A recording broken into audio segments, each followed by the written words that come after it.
This is Creating Your Encore Career and Becoming a Silver Entrepreneur with your host, Lynn Freest.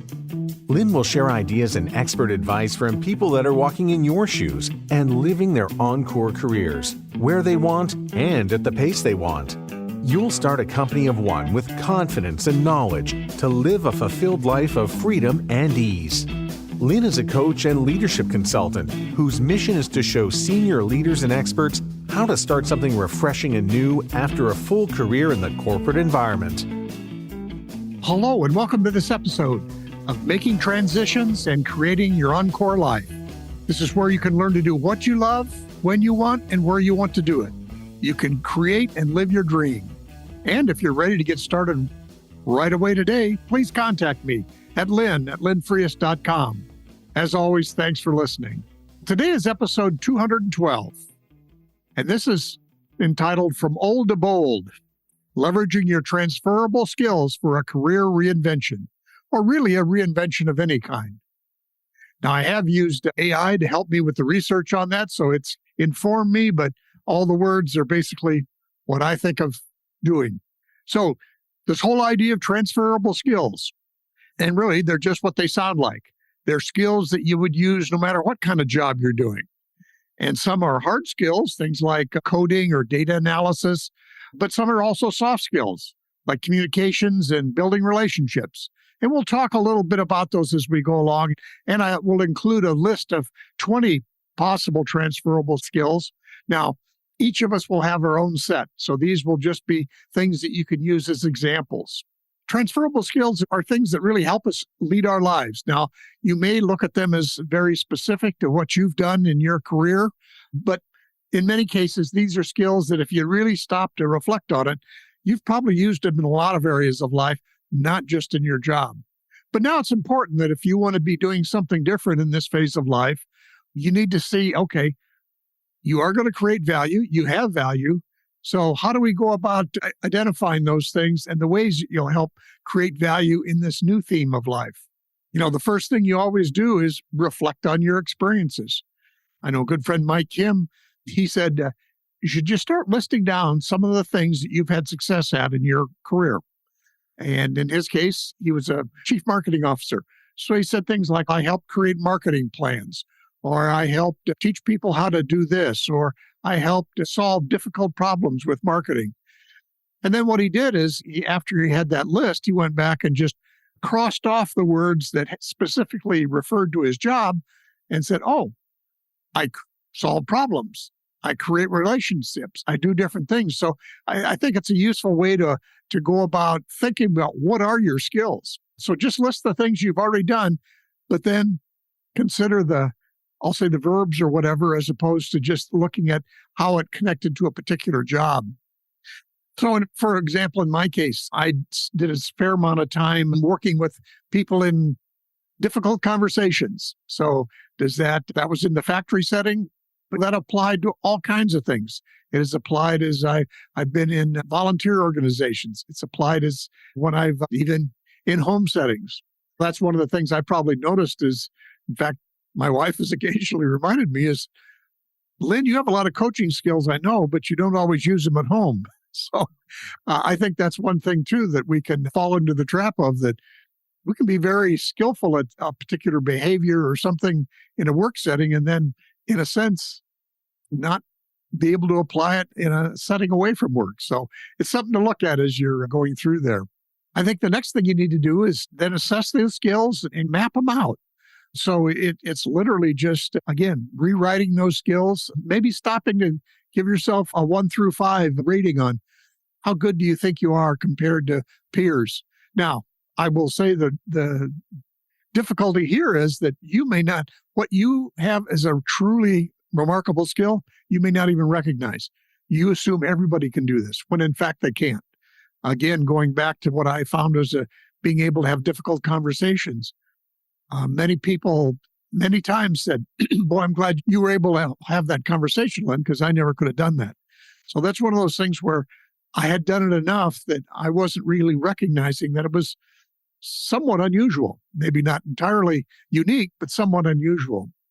Now, the other thing you can also do is there are, in today's world, unbelievable online opportunities to, whether it be career sites or other job hunting sites, a lot of places where you can sit there and find out what your transferable skills are. Various personality tests can probably give you insights into it too.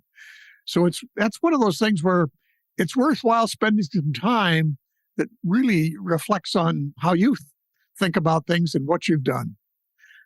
The next thing I would suggest is you have to start thinking about, how do you showcase those skills? How do you take those skills and point them towards something you want to do in the future? It may be getting a new career in a field that's not the same as the one you were in. It may be you want to apply yourself in a nonprofit situation. It may be you want to start new relationships. Whatever those things are that you want to do, you need to start thinking, okay, go back to your list. How would I say that if I was applying that skill in this particular situation?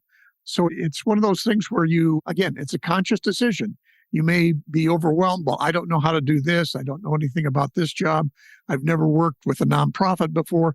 But you've really, again, have that list in front of you and start thinking, okay, where would this apply in the work of, say, a nonprofit? Or where would this apply in this new career area I'm looking at? Or where would this apply in creating a remarkable new relationships? Those kinds of things. And then you may find there's skills that will be needed if you want to go into a new career.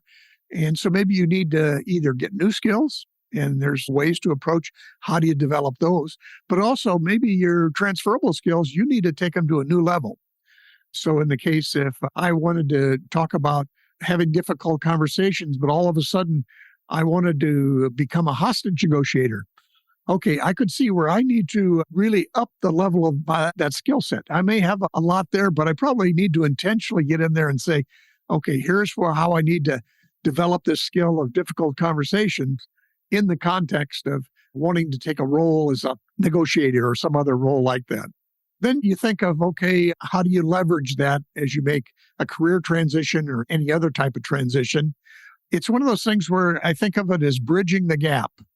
And you really need to, again, think of what you've done. You actually go back to those original line stories or statements you sent out saying, well, I did this successfully. I solved this complex problem in my marketing organization.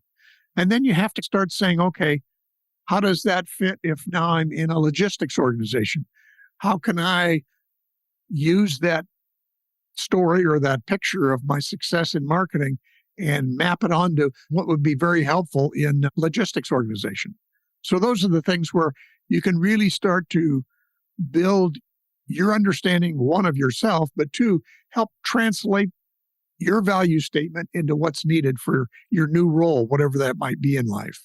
So we went through a couple of these statements about how you go about identifying and capturing and really highlighting your transferable skills. Now for a few minutes, we'll just talk. I have a list of 20 possible transferable skills that I'm including in the show notes, and I'll just briefly touch on a few of those. So first one is an obvious one called leadership. You probably exhibited leadership in several different roles, even if you didn't have the official title of manager. I remember when I was working with people in the factory, we needed people to help become facilitators for a program. And everybody said, no one's ever had that kind of leadership. And I said, no, let's talk to these people because I know they've gone out there and they've run softball teams. They've organized PTA functions. They've served in leadership roles in a variety of things in their life. We need to ask them about that and how did it work for them. Then there's pieces around problem solving. Again, you have probably seen a lot of problems, one kind or another. So it's the idea of how do you approach problem solving? You have a way to do it, and you've probably found some success at that. Many people who just haven't seen as many problems as you have, they don't even know how to approach solving a problem. So this is something that's, again, you may not even notice it, and it may be hard to describe until you spend a little time just thinking it through. Then there's the area of strategic thinking. Sometimes we give that a bigger title than it really is, but it's the idea of to see the big picture. Again, many people, as they're either in a single role or new to a role, they can't see the big picture. Whereas you, who have seen a lot of things happen, just in general, because you've been around a while, you can see things that, oh, hey, yeah, your first answer to this problem might be here, but if you took a step back and looked at it in a broader scale, that would probably not work well. So that's another thing. You've probably seen the big picture a lot in your life. And so you really are a strategic thinker. And it's just how would that apply in possibly a new setting? Conflict resolution is another one. Again, I mentioned that earlier in my experience, but I'm guessing, again, anybody who's had a life and been in life for a while have had things where there was disagreements or whatever, and maybe we've handled them poorly sometimes, maybe we've handled them better, but in many cases, when you're looking for a new role or a new place to be, there may be an organization that doesn't know how to handle it at all. Or there may be people who are, again, new in their careers that haven't really seen this happen. Again, conflict resolution, you think of it maybe in narrow terms, like the role that I had, but it's just getting things done. How do we have diverse opinions? How do we have different ideas? But in the end, how do we come together to get things done? So those are just a few of the ones in this list. Then the final one, which is always one of my favorites, is the thing that I think people can bring as a transferable skill is, what we call emotional intelligence. And that's knowing and understanding yourself and being able to moderate your own reactions to things. But it's also being able to understand others and their feelings and what they're hoping to achieve or what they're hoping to avoid.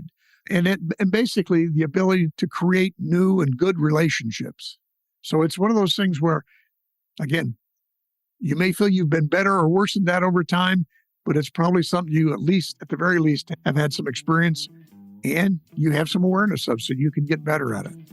With that, I want to thank you for joining this episode. If you're interested in getting started right away, please contact me at lynn@lynnfrias.com. Or you can also go over to my website at lynnfrias.com. And there's all the episodes of the podcast and the blog posts. And you maybe sample a few things to see what you like. But also you can get on the email list over there, so you're aware of the new materials that I have. So with that, again, thank you for listening, and we'll see you next time.